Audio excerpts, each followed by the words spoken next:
a writer, was driving a car that had an accident on the road. He thought he was going to die, but was saved by Annie.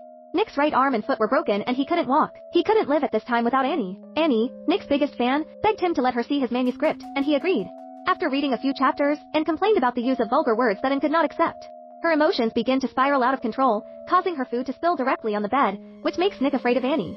At night, Anne suddenly appeared in front of Nick's bed. She angrily asked Nick why to write the heroine dead, which Lennon cannot accept.